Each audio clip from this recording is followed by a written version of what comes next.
This is the best of Dr. Jerome Corsi on the Truth Central. The rally was.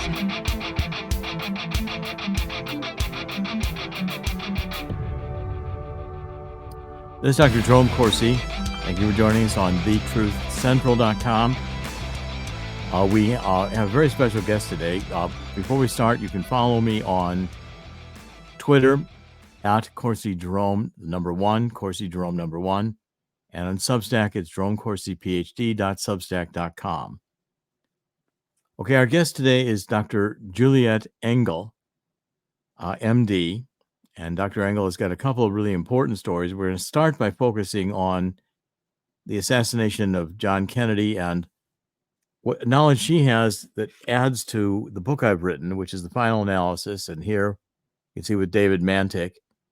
David Mantik has done the X-ray examination of the Kennedy skull X-rays from the autopsy. There's 3 of them in the archives, and he's seen them more than anyone else. He's a radiation oncologist with a PhD in physics, and he has shown that the 3 X-rays are all forged to mask evidence of frontal shots, and there were 2 shots to the front that hit Jack Kennedy. One was in the temporal bone by the right ear that blew out the occipital bone in the back of Jack Kennedy's head.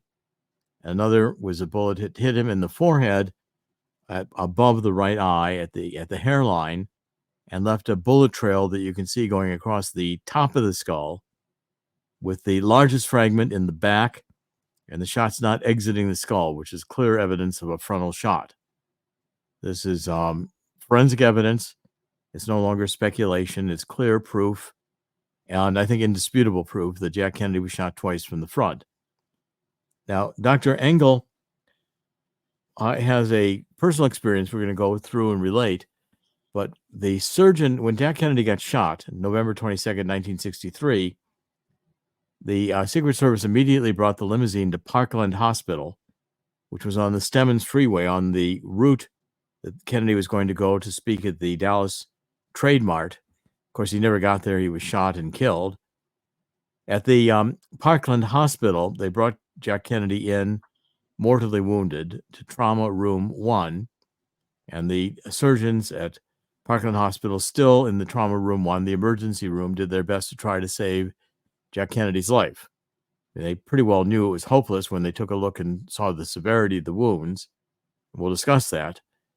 But nevertheless, as physicians, they had a responsibility, especially with the President of the United States. They did not want it to be thought that they didn't do everything possible to try to save the president's life. So the very first things that happened was Dr. Malcom Perry, one of the surgeons at Parkland, got to the Trauma Room 1, among the first physicians to arrive, and he saw a puncture wound to Jack Kennedy's throat, which came in through the windshield in the front of the limousine. It was a frontal shot, and it had a small pencil mark puncture hole going into the throat. So Dr. Malcom Perry began a tracheotomy, which is a way to get ventilation into the lungs to try to get the person breathing. That's Dr. Malcom Perry. And that's normal procedure, normal operating room, emergency room procedure. And it was completely the right thing to do. And Dr. Engel had subsequent experience with Dr. Perry. And Dr. Engel, why don't you pick it up from there and tell us how you came to be associated with Dr. Perry? Sure. In 1974, I was 25 years old, starting my internship at the University of Washington in Seattle. And I started on the ER rotation. That was my first rotation. And that was the week that the Parkland surgeons, so the entire, first I should say that when Kennedy was taken to Parkland Hospital, the Parkland surgical team was the #1 trauma team in the world. I mean, these were the best of the best. And they're the ones that came immediately to the ER and tried to resuscitate Kennedy until they were pushed out by people that they didn't even know who they were. But the pressure on that surgical team, and particularly on Dr. Malcom Perry, who initially reported that he did the trach through a bullet hole, was so great that the entire surgical department had to leave Texas. I mean, this is like 15 top trauma surgeons left, moved their families, moved everything, and came to the University of Washington. So the day that they arrived, I was the surgical intern in the University Hospital emergency room.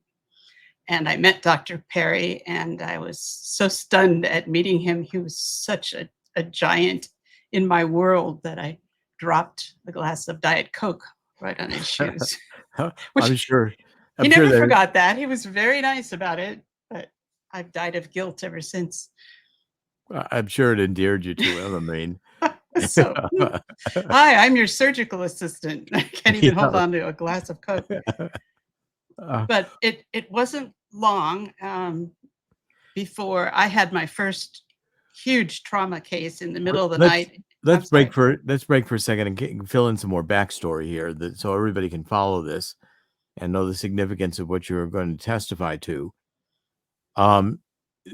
You grew up. Where did you grew up? A lot of different places, and you have another story that we're going to get to. But when did you begin your medical studies, and where did you begin them? After I left, I grew up in an MK Ultra program, and after I escaped and left that, I went to the University of Washington, where I worked my way through university and then got into the University of Washington Medical School. So I went to medical school there in Seattle, did an internship there, and my first internship rotation was University Hospital when the surgeons arrived from Parkland. And what year was that? 1974. 1974. Okay. Now, the MK Ultra story that you experienced and escaped from is another really important part of your story. Now, we may not cover that entirely in this broadcast, but we will cover it much more thoroughly in a second one. And you have written a book, which is called Sparky, Surviving Sex Magic. And I'm going to recommend that everybody get this book. I think it's a compelling read, and we will cover it in detail in a subsequent podcast. If we just touch on it here, it'll just be brief because we want to cover extensively the JFK story. So Dr. Engel's got two stories that are important to us. Probably more than that. I wouldn't be surprised. I mean, there's Russia. Well, there's Russia too. We'll have to get that's your second book in Russia. That's I'll have to read that one next, and then we'll probably do more interviewing. But you've had a very interesting life. And your third book on Moscow traffic, your second book, Angels Over Moscow. Is that your second or third book? Second book is Angels Over Moscow. And Moscow traffic. Briefly, what was that experience all about? Well, as I finished my training at the University of Washington in radiology, practiced for close to 20 years in Seattle, and then was invited to go to Russia to help reform maternal and infant health care, discovered the high number of children being abandoned and trafficked into rings where they were taken abroad and used for sex and prostitution. Did a lot of work to change that, created an underground railroad that ran for 15 years, rescuing kids from 120 different countries, and called the Angel Coalition. So the Angels are the Angel Coalition, and that describes my work in Russia. Okay, we will cover that one as well very thoroughly. Now, let's set up the story here. So Jack Kennedy is shot, and he's brought to Parkland Hospital. And again, he's in trauma room 1. Doctors are rushing in here, and as Dr. Engel said, that this is this is not a slouch emergency room. These guys are top emergency room doctors. Now, why? Well, this is 1963. And Dallas is still pretty much the Wild West. I mean, it's not entirely the Wild West as it was in the 1800s, but there's a lot of people shot by gunshot, a lot of accidents, traffic accidents. I mean, everything you can imagine. But I would say the shot by gunshot wounds are probably at a statistical high at that time for Dallas. So these were physicians that were used to seeing people in fights getting gunshot. And it was not exceptional for them to know how to deal with gunshot wounds, which also meant they had to learn pretty quickly to recognize what was an entrance wound, what was an exit wound. And Dr. Engel, you have the emergency room experience. You must have done the same. And so when you're in the emergency room and you've got a patient, what's the first things you're thinking about? Well, you think about, are they breathing? Can they breathe? Are they bleeding? Are they injured? Well, it's mostly breathing and bleeding at the first go. So I'm sure that when Dr. Perry, well, for one thing, it's not one doctor that comes in. When the surgical trauma team comes in, there's probably 8 doctors. Each of them goes to their particular area, and Dr. Perry was the premier tracheotomy surgeon in the world. I mean, he taught everyone else how to do it, including me. And so he would go right to the throat, see that Kennedy wasn't breathing, and he would go right for the trach. This is the best of Dr. Jerome Corsi on the Truth So there was Central. a lot of confusion, but a lot of people, and there was no. It takes first you stabilize the patient. You make sure they're breathing and they're not bleeding out. So you get a line in, you do a trach if you need, and you get oxygen on them. And you got to make sure they're staying alive. Well, that's how you do it. Yeah, and the second thing you got to figure out, I would think, is how badly is this person injured? What's the problem? Well, once you've got them stabilized, then you start the process. All this happens very fast. I mean, this is less than a minute before you've got a line in, a trach in, and they're on a ventilator if they need to be. Because the person could die in 20 seconds. Mm-hmm. And you don't know if you've got to do everything you can immediately to stabilize the person, make sure they're breathing and they're not bleeding out. So as I recall, they had people putting lines in his legs, lines in his arms, subclavian lines. So he was being worked on by multiple people. He's being worked on by multiple people at once. Mm-hmm. Okay. And also one of the other important players in this is Nurse Audrey Bell. Now she comes into the trauma room 1 as Kennedy's begun to be worked on. And what she is finding is that she's the nurse responsible for setting up an operating room. Now, should they be successful in saving this person's life in the trauma room, and there's significant injuries that have to be dealt with immediately, the next place that patient's going is to the operating room because it may be life-threatening to operate. So, for instance, if we had a gunshot wound and the person survives the gunshot wound, but now you got a bullet that's penetrated vital organs or is close to the heart or could be life-threatening, the first thing you want to do is get in there and try to get the bullets out, try to do the damage. Was that correct, Dr. Engel? Yes, right. First thing you do is stabilize the patient. Get them on oxygen and get their blood volume stabilized. Yeah, and then get them to figure out if you've got them stabilized enough to go in the operating room. Do they need to be operated on? And what needs to be operated on? And they didn't have CT, MRI at that time. So everything was done with fluoroscopy. So it was not as efficient. In other words, they're not doing any MRI. They're not getting a precise reading of what's inside the person. No, they didn't have ultrasound either. That didn't come along. There was no ability to really know what's going on inside the patient except for intuition. Now, when Nurse Bell comes in, her first thing is, okay, what do I have to do? So her testimony was, when I took a first look, I could recognize the president, but I didn't see an injury because there was no injury around his face, she explained. So I asked, where's the injury? And Dr. Perry, who was doing the tracheotomy, was standing there. He simply reached up on the president's head and he pulled it up and turned it to the left a little bit. And she said there was a gaping hole. That's where the brains and fluids were dripping out. The wound in the back of JFK's head could have been 3 or 4 inches in diameter. That's what I saw. Okay, now when you see a wound like that, first thing you know is that that's an exit wound. It's a massive avulsive, what they call an avulsive exit wound, which means that the blown out back of the head is from a frontal shot. Mm-hmm. Second is this person's not going to survive. You're not going to replace that much brain damage, and it's a matter of time until they die. If you can stabilize them and even keep them alive for any period of time, they're probably going to be a vegetable. And with that much of the back of the head gone, blown away, Nurse Bell is not in a rush to go get the operating room prepared. She probably went and did it, but it was not like she knew it was going to be a need for an operation. Now, some of the other testimony, Dr. McLuhan, who was there, another one of the top surgeons, part of the trauma team, gave his testimony. He said, as I took a position at the head of the table, this trauma room 1 is not very big. It's very tight space, and they're all crowded in here. So he took his place at the head of the table to help out with the tracheotomy.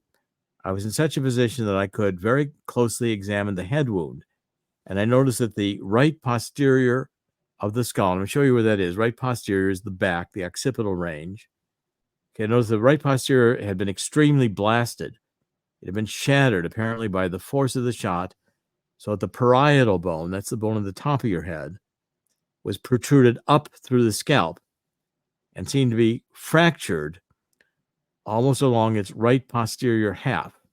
In other words, the fractures were all on the right side of the head, and they're noticing that right away, as well as some of the occipital bone being fractured in its lateral half. So again, they're seeing that the trauma is to the right side of the head. These fatal shots are coming from the right side of the head, which again largely is going to associate with the grassy knoll in front of Kennedy. But the point is that they're not thinking about that at that moment.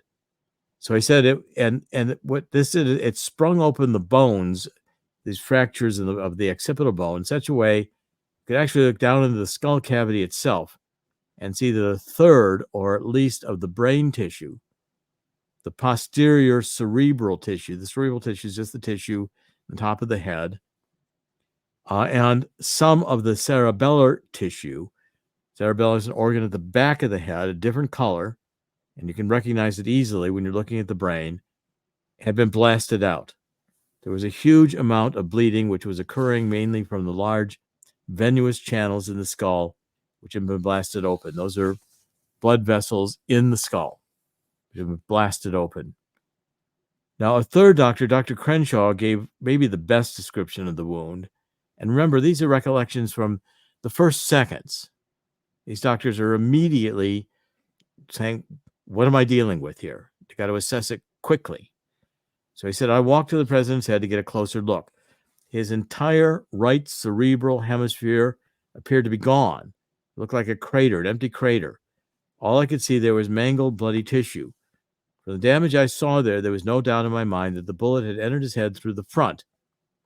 And as it surgically passed through the cranium, the missile obliterated part of the temporal, up here by the ear, and all of the parietal and occipital lobes before it lacerated the cerebellum at the back of the head. The wound resembled a deep furrow in a freshly plowed field. Several years later, when I viewed slow motion films of the bullet striking the president, the physics of the head being thrown back provided final and complete confirmation of a frontal entry by a bullet to the cranium. Now, Dr. Engel, that's pretty clear evidence that the shot that killed Kennedy, the shot from the temporal bone through the back of the head, was a frontal shot, and it did massive damage to the head on the right hemisphere. The left hemisphere, they weren't noticing any real damage to. But the doctors must have concluded, just looking at this, that this guy isn't going to make it. I mean, it would be obvious too. When you saw that kind of damage on a patient, what would be your first thought? I don't think anybody but the president would have gotten that much resuscitation. That it stopped. Yeah, it would have stopped before it started. But this was the president. And so therefore, because it was the president, you couldn't be accused of not having done everything you could possibly do. That right? That and your adrenaline's high and you're going in there to save him. And of course you would do everything. Well, the doctors actually got to the point where they were trying to massage Kennedy's heart to try to get him to have a heartbeat. And one of the doctors finally said, stop it. You know, his brains are all on they're blown out. The back of his cerebellum is dangling from the back of his head. The massive damage here, he's not going to survive. So therefore, we're wasting our time here.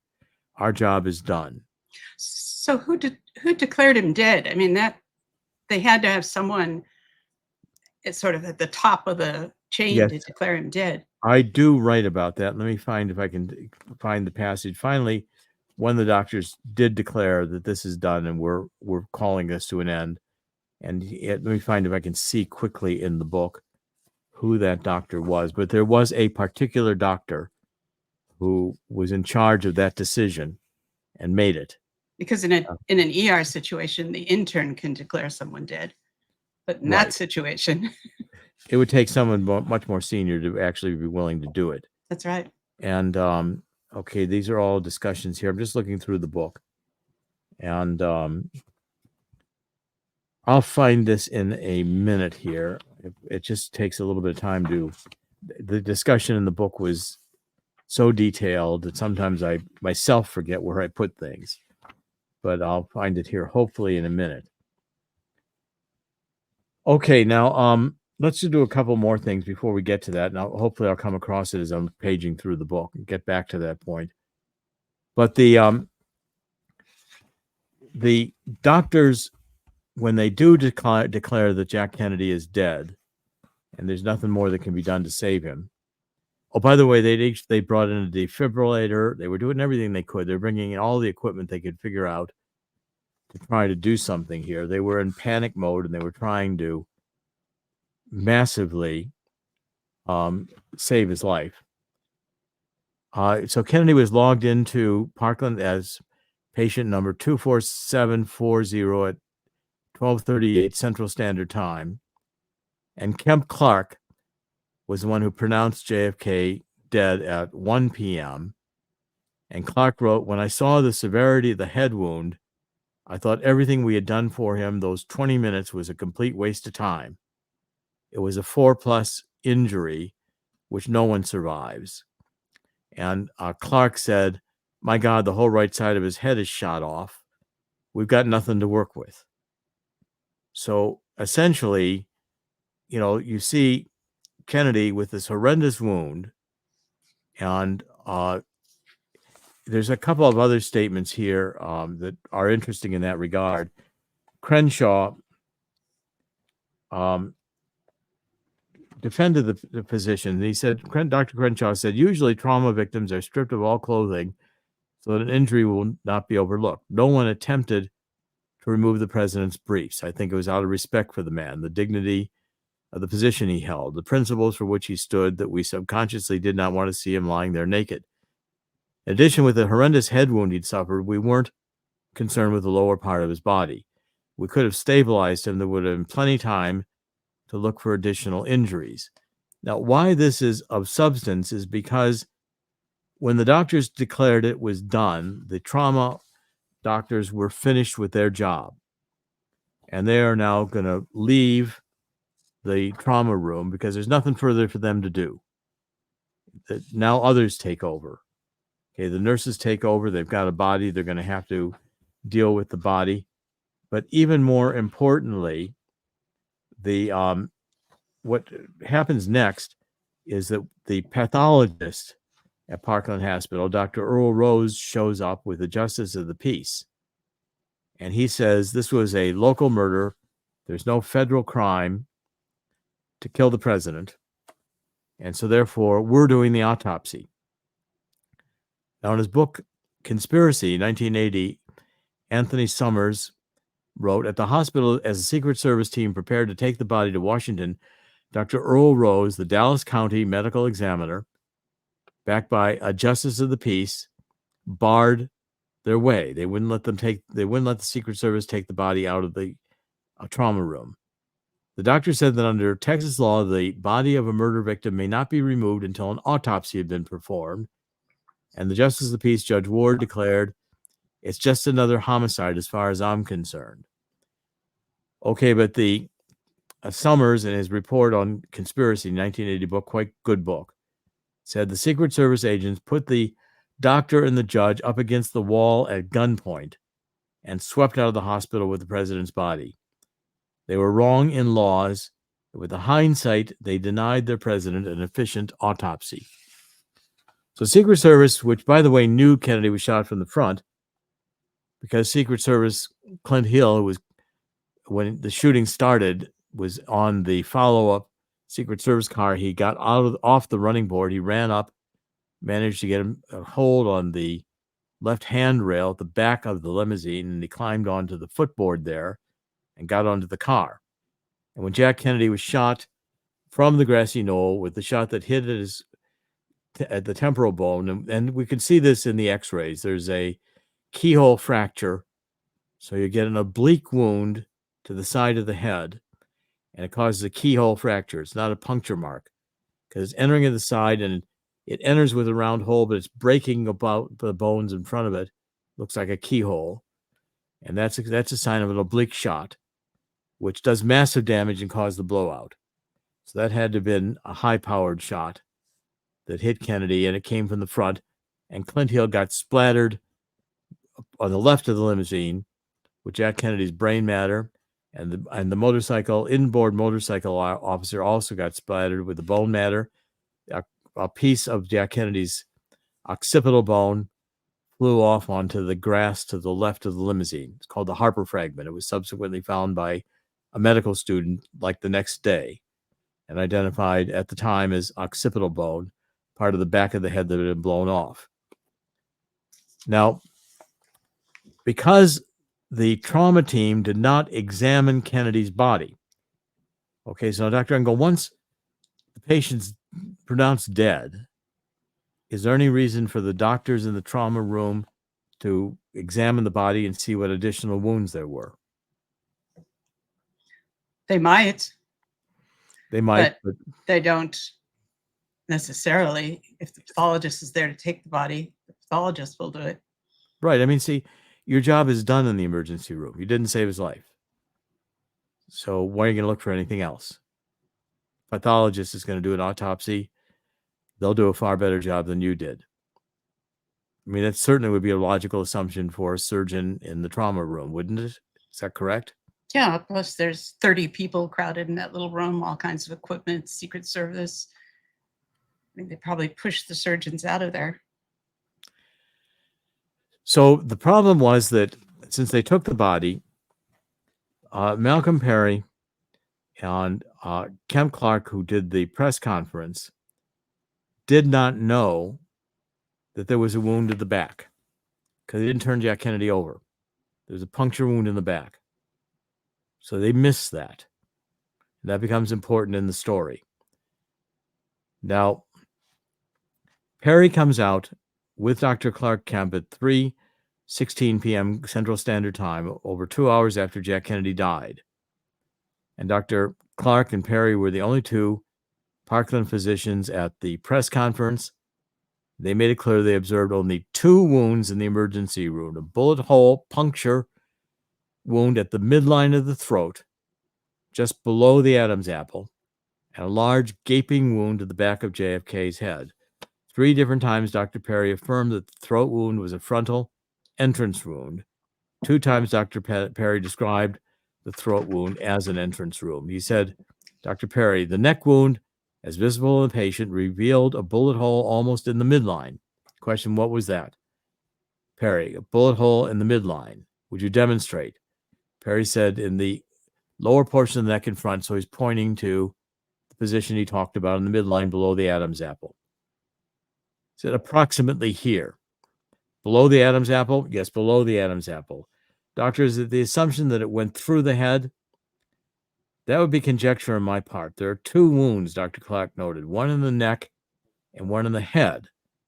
Now, whether they are directly related to 2 bullets, I can't say. So one possibility would be a bullet entered the throat, and that was the bullet that blew out the back of his head. Those are the only 2 wounds they saw. They really did not pay attention to an entrance wound to the temporal bone, because Jack Kennedy had also been hit in the back of the head, which caused a massive blowout in the front part of his head, but between the temporal bone and the parietal bone. But it didn't conflict with the very top quadrant of his head, where the bullet that went in the midline stayed in place. Now, likely that was a liquid mercury bullet because the brain was also stained. And as an entire story, as it evolves, we find out that the backstory when they announced that Lee Harvey Oswald is the lone gun assassin, well, Ike Alchins, a photographer for the Associated Press, had been standing in front of the limousine when the shot occurred. He took a picture of Kennedy reacting to the bullet hitting his neck through the windshield. And the Texas School Book Depository was obviously in the background. So now all the shots had to come from the back, but the body shows frontal wounds. They got a body, they're flying back to Washington, where the evidence of the body contradicts the lying cover story set up to frame Oswald. They've also got another problem. Only 3 cartridges were dropped in the 6th floor of the Texas School Book Depository and would have been set up to look like a sniper's nest. But yet, one of the bystanders, James Tay, got nicked in the cheek with a bullet. And so that meant 1 shot missed. So now 2 shots had to have done all the damage to Kennedy's head and all the damage to Connally, who it broke his ribs on his left side. It entered his wrist and broke the large bone in his wrist and ended up in his left knee. All this damage has now got to be from 2 bullets. So you got to have one that somehow struck Kennedy in the head, that did all this damage to the head. You got to have one that in the back, maybe that came out through the throat, and then it pivoted and hit Connally. That becomes the magic bullet. Okay, but to make that happen, they secretly get the body to Parkland from Andrews Air Force Base, when the plane lands at approximately 6 o'clock in the evening, Washington time. 6:30, the body's being delivered to the Bethesda morgue in a gray shipping casket and a body bag, which is not how it left Parkland. The doctors do pre-autopsy surgery to alter the wounds. And we demonstrate that. They try to remove as much of the wound, but they couldn't remove the shot at the top of the head. So I think the brain was stained, and I think the x-rays showed stained brain as well as possibly some fragments of a liquid mercury bullet that remained. So let's go back to Parkland now in the press conference. Perry says, it'd be conjecture on my part. There's 2 wounds, one of the neck and one of the head. Whether they're related to 2 bullets, I can't say. Was that an entrance wound? Perry says, there was an entrance wound in the neck. As regards to the head, I cannot say. Which way was the bullet coming from the entrance wound at him? It appeared to be coming at him. So a third time, doctor, describe the entrance wound. Do you think from the front of the throat? He said, yes, the wound appeared to be an entrance wound in the front of the throat. Okay, so Clark could not say, Clark said the head wound could have either been the exit wound from the neck or it could have been a tangent wound. It was simply a large gaping loss of tissue. Speculated the gaping posterior wound could have resulted from a bullet that entered the throat or from a separate bullet through the right side of the head. In either case, he clearly implied that the gaping wound at the right of Jack Kennedy's head was an exit wound. And he emphasized that he could not comment on JFK's throat wound because he was busy with the head wound. Okay, so we go forward a little bit further now. And what we find is that Dr. Perry gets besieged through the night by questions from Bethesda, who's doing the autopsy. And they're not satisfied that Dr. Perry said that he was shot from the front. They've got a big problem. They got to get the Parkland team to change their story. So when Saturday morning, November 23rd, 1963, when Perry showed up at Parkland Hospital for his shift that morning, Audrey Bell noticed that he looked terrible. He looked like he hadn't slept that night. And so she said, "What's the matter?" And Malcom Perry said, "People from Bethesda have been bothering him on the phone all night, trying to get him to change his professional opinion about having seen an entry wound in the front of Kennedy's neck to one of having seen an exit wound instead." So Douglas Horne, who did the 5 volumes on the Assassinations Records Review Board, said, "I don't know what Dr. Perry told his tormentors in the night of November 22nd, 23rd, 1963, but I do know he straddled the fence nicely during his March 1964 testimony before the Warren Commission, testifying to Arlen Specter that the wound in the front of the neck could have been either an entrance wound or an exit wound. By then, Perry was already compromising with the truth, as he expressed it on the first day Kennedy died, when he stated unequivocally 3 times to the Parkland press, while standing next to Dr. Clark, that the bullet that pierced Kennedy's neck was coming from the front." And Nurse Bell says, "There it was on the record with a government agency, apparent attempts by the members of the U.S. government the night of the autopsy change history by altering the recollections and testimony of a key assassination witness, namely Dr. Malcom Perry." Okay, Dr. Engel, here's again where you come into the story. Now, Dr. Perry taught you how to do your first tracheotomy. Is that right? That's correct, yes. What happened? Well, I was on duty in the university emergency room, university hospital emergency room, and a major trauma came in. I believe it was a motorcycle accident with the helmet stuck on the head, obvious tracheal fracture. Person was alive, but not breathing. And they called the surgeon, but the regular surgeon wasn't there, but Malcom Perry was there. So he came into the emergency room, and I wanted him to do the trach. And he said, no, you're going to do it. And so he talked me through it.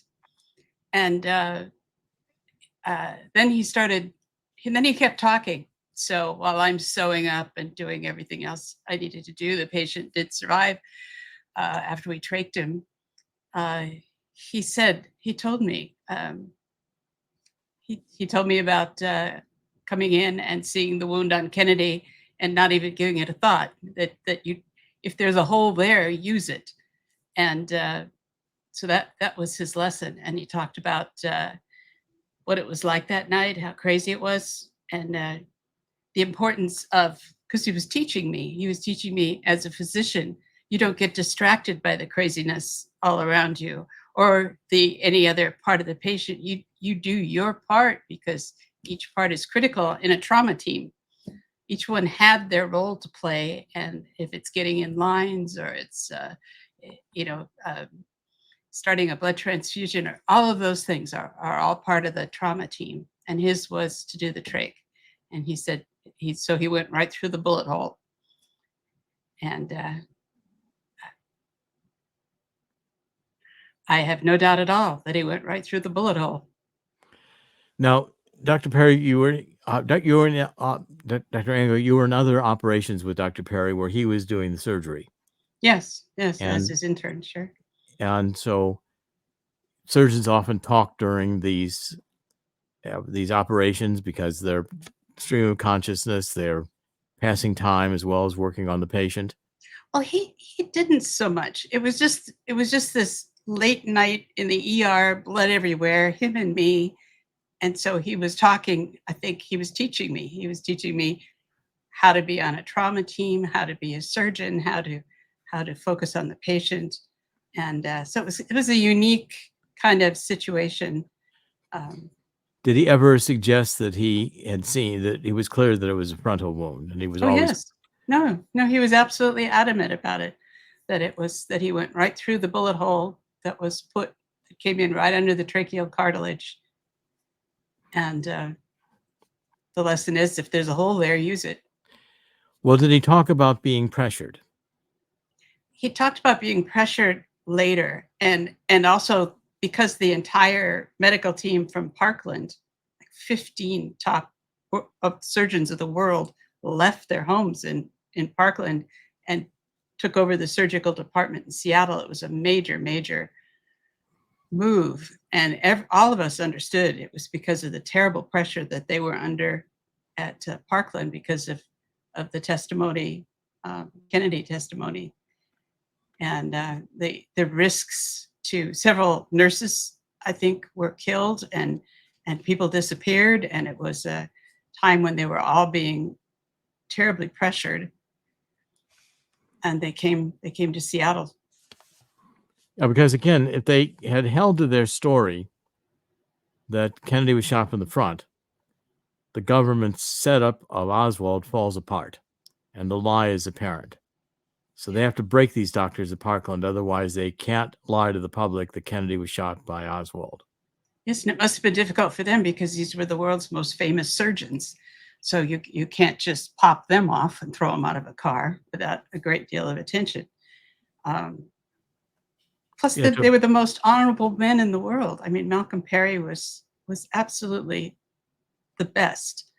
So it must have been torture for him to be forced to change what he knew was true. Well, there's some more testimony.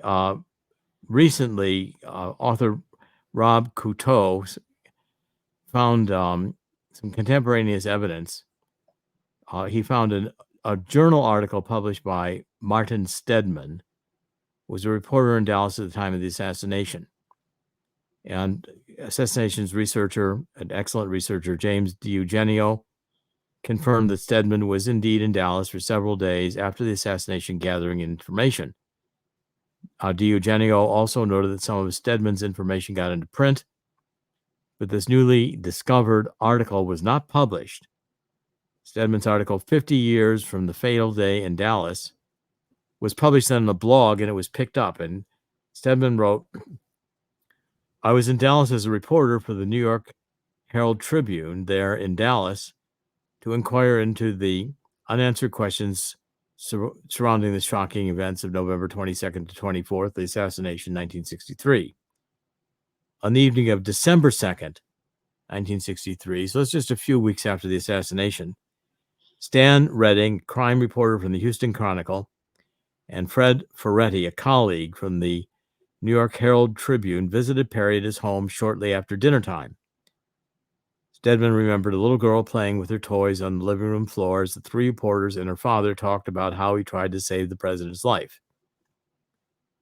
He commented that the controversy over the Perry's press conference, quote, didn't erupt until government officials in Washington said all three shots at the president had been fired from the sixth-floor window of the building behind the president. Okay, and Stedman described the meeting. Said Dr. Perry said he believed it was an entrance wound in the throat because a small circular hole was clean with no ragged edges. Of course, the conversation was asked and answered that he had treated hundreds of gunshot wounds in the emergency room at Parkland Memorial Hospital. Another point, he said he was a hunter by hobby, was very familiar with guns and ammunition. Said he could tell at a glance the difference between an entrance wound and an exit wound with its jagged edges. So Stedman continued, but he, Perry, told us that throughout the night of November 22nd, 1963, the night of the assassination, received a series of phone calls to his home from irate doctors at the Bethesda Naval Hospital where the autopsy was being conducted. Doctors there were becoming increasingly frustrated with his belief that it was an entrance wound. Said they asked him if the doctors in Dallas had turned the president over and examined the wounds in his back. He said they had not. They told him he could not be certain of his conclusion if he had not examined the wounds in the president's back. They said Bethesda had the president's body and Dallas did not. They told Dr. Perry he must not continue to say he cut across what he believed was an entrance wound when there was no evidence of shots fired from the front. When he said again he could only say what he believed to be true, one or more of the autopsy doctors told him from Bethesda they would take him before a medical board if he continued to insist on what they were certain was otherwise. They threatened his license to practice medicine, Dr. Perry said. Okay, so he confirmed that the pressure was there. And Stedman continued, ultimately, Dr. Perry testified as a witness before the Warren Commission. In substance, he testified that he realized he had no proof the hole in the president's neck was an entrance wound, and he conceded the Bethesda doctors who autopsied the president would know better because they had all the forensic evidence, and he had but a fleeting recollection. So Stedman's conclusion was, I can't fault Dr. Perry for his testimony before the Warren Commission. Surely occurred to him that there was no point in holding out for a belief that couldn't be proved. And just as surely this 34-year-old surgeon with an exemplary record and a brilliant future, knew his life would be forever shadowed by conspiracy theories, relied heavily on the bullet fired from the front. He testified only as he most certainly had to testify, but I'll never forget what he said to the 3 reporters that night in Dallas. Okay, now, Dr. Engel, we've talked about it, and you think there was additional threats to the family. Yeah, and what Malcom Perry told me was that what he said to Bethesda and to the Warren Commission was that doing the tracheotomy through the bullet wound had obliterated the evidence of the bullet wound, and beyond that point there was so much destruction you couldn't tell much of what was going on. But the only moment you could really tell was the moment that before he did the trach. So he's the one person that could say that was an entry wound. Right, and you've seen it, Dr. Perry do tracheotomies, I'm sure. Oh yeah, he was absolutely the best. He taught everyone in Seattle how to do them. Now the gaping wound on Kennedy that shows up in the autopsy photographs, it's not a nice, neat slit to open up the bullet hole. This is a gaping wound. The whole throat looks like it's dug apart. I mean, did Dr. Perry's tracheotomies look like the whole throat had been disturbed and internal tissue exposed? No, it didn't. They would be simple you'd be slits. just going through and getting a tube in. And But sort of that act meant he had to Yes. widen it with the tube. spreaders, and then But get that's the not tube in. a gaping hole that stretches almost from neck to neck. No, and the way he described the entry bullet wound, it wasn't. Bullet wounds usually aren't. So they're small puncture holes. puncture holes, right? And they're sterile. That's the nice thing about bullet wounds, is that they're always sterile because of the heat generated when the bullet's being shot. You don't have to worry so much about infection immediately. Okay, now So that's why he favored using a bullet hole when he could. And in our discussions, you said you have reason to think that Dr. Perry's family might have been threatened more than just his career. Yeah, something serious happened. He, as a person, would not have backed down. They weren't going to take his medical license away from him. But and this is rumors because he didn't tell me this directly, that his family was seriously threatened, which is why he agreed to go to Seattle. And the threats continued. So, but that I can't say to. I can tell you what he told me one-on-one in the emergency room when he was teaching me how to do a trach. Right, but you have a recollection that it was said that perhaps his son had been even kidnapped or threatened to be kidnapped. Yes, there was something like that. But since I can't find anything about it, and I if Tom Shires is still alive, he would know. Dr. Shires, who was the Dr. head. Shires? He was the head of the trauma department, and he came with Malcom Perry to Seattle. So Perry would have talked about the threats he received to his family intimately to Tom Shires and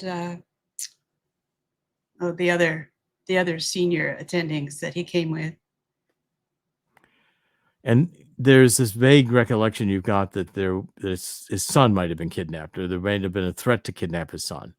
I mean, they went after his family and scared him enough and his family enough that he equivocated. What he said was that the act of doing the tracheotomy could have altered the evidence. Yeah, he never really admitted that it was an exit wound. No, he never said it was an exit wound. He said his surgery altered the appearance of it and obliterated the absolute evidence, which it did. So he couldn't cut open the hole. He couldn't prove any longer he was right. Nope. And so he conceded that he couldn't prove he was right, but he didn't. And they couldn't prove him wrong either. And he didn't concede that he was wrong. No. He gave into their hypothetical guessing that, this back wound could have connected. Yeah, well, angels could have come in and saved Jack Kennedy too. They just didn't. Mm-hmm. A lot of things could happen hypothetically, but Perry was very, very circumspect in saying that since he'd obliterated the wound by doing the tracheotomy, it was no longer in the state with which he'd made his original judgment. So he couldn't go back and put it back in that state. And so he couldn't say for sure. Right. And I can tell you that those Parkland surgeons knew more about gunshot wounds than anyone else in the world. They had treated more people, more trauma cases. They were the world's experts on what was an entrance wound, what was an exit wound, and how you treat it. They'd done the most research on it. And the huge pressure it must have taken to force an entire surgical department to leave Parkland Hospital and come to the University of Washington, which was nowhere near as nice as Parkland. Yeah, Parkland was really one of the better places to be. It was the best place to be. It had the state-of-the-art everything. At that time, Seattle was a backwater, which is why they came. But in terms of the facilities and the equipment and all that, it got better, but it was no comparison to Parkland. They sought obscurity because they thought it gave them some cover. Yes. And they went as a unit, so the doctors all switched. Unheard of. They brought their residents, they brought their nurses, they brought medical students. It was a huge undertaking. And they did it without telling anyone. They just sort of appeared one day. So all of this was done. And of course, the surgeons at the University of Washington were furious. They were not happy. I'm sure they lost this whole team. You know, well, Parkland lost their team, and the University of Washington got replaced by the hot shots.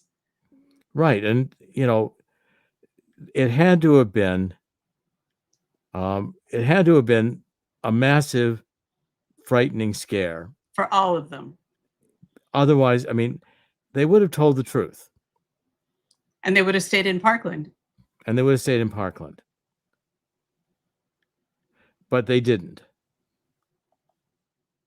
And so that's a clear indication of the massive pressure put upon them, and it's another clear indication of the extent to which the government went to lie, to alter the facts, the evidence, to fit the lying narrative, and to perpetuate this Truman Show we've been living under, this Jim Carrey Truman Show, that Jack Kennedy was shot from behind, 3 shots from the Texas School Book Depository.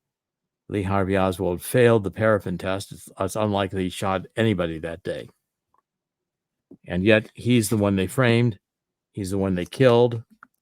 And it was a CIA from the moment the limousine got to Parkland Hospital, the Secret Service is seen getting buckets of water and cleaning up the blood damage from the second seat, the back seat of the limousine, which is altering a crime scene.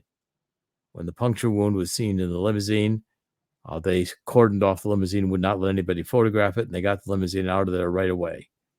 By Sunday, that limousine was in Dearborn, Michigan, and they replaced the windshield, destroyed the original windshield. Government's altering evidence, including altering the body of the president and pre-autopsy surgery.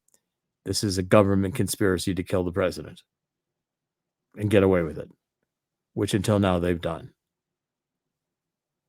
So I think, Dr. Engel, your testimony is extremely important and new. I think you haven't really told the story publicly. Have you told the story publicly before? No, I haven't. We talked about it when I was an intern. What was that, 50 years ago? Right. But no, I never have. Well, thank you for coming forward. It adds additional information. And we will certainly publicize this. We're going to have you back to talk about your MK Ultra experience. That'll be the second chapter. And encouraging people before that to get your book, Sparky, which is Surviving Sex Magic. And it's a compelling story of your experience in MK Ultra, which unveils another important personal experience, illuminating a very dark part of our government manipulated history. Which is important because it's influencing what's happening now. So does the Kennedy assassination live. Exactly. It's all part of the same, which is largely why I agreed to to even talk about Dr. Perry.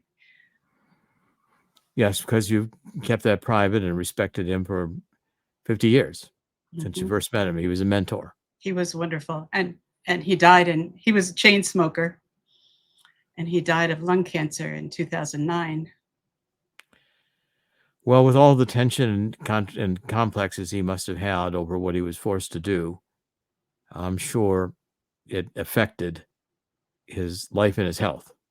I'm sure it did. He was under terrible pressure and a lot of guilt. But if you can talk to Dr. Tom Shires, if he's still alive, he would know quite a lot. I'll try to track that down and find out. I don't know at the moment whether he is alive or not. But there's also, it's been on the internet, it's been shown recently. Paramount did they finally got the tapes from the doctors at Parkland and allowed them to be seen by the public. And that was just recently. And the doctors at Parkland give a lot of testimony about Kennedy being shot from the front. So they're now getting to be overwhelming evidence that the government has lied. And that this is coming out now. I think the government understand they can't maintain this lie any longer. It's an important part of deconstructing this evil intelligence operation, military-industrial complex that President Eisenhower warned us about, that has thrown us into perpetual wars, depopulationist, this dark, evil agenda, which has controlled the United States of America to destroy the United States of America and destroy our freedoms. And the MK Ultra conditioned the generation of people, starting with my generation, that are making this happen, who are the mind-controlled arms of this. We'll get into that as our second broadcast. Yes, we can talk about that. Dr. Engel, thank you for joining us. I know it takes some courage to talk about these topics, and I greatly admire your willingness to come forward. Thank you. Thank you. Dr. Jerome Corsi, in the end, God always wins. God's going to win here too. And I implore everybody in the spirit of 2 Chronicles 7:14, let's get on our knees and ask God to forgive us for letting this dark satanic element control our country for so long. God will win. God did not create this experience to lose. Satan gets sent back to hell.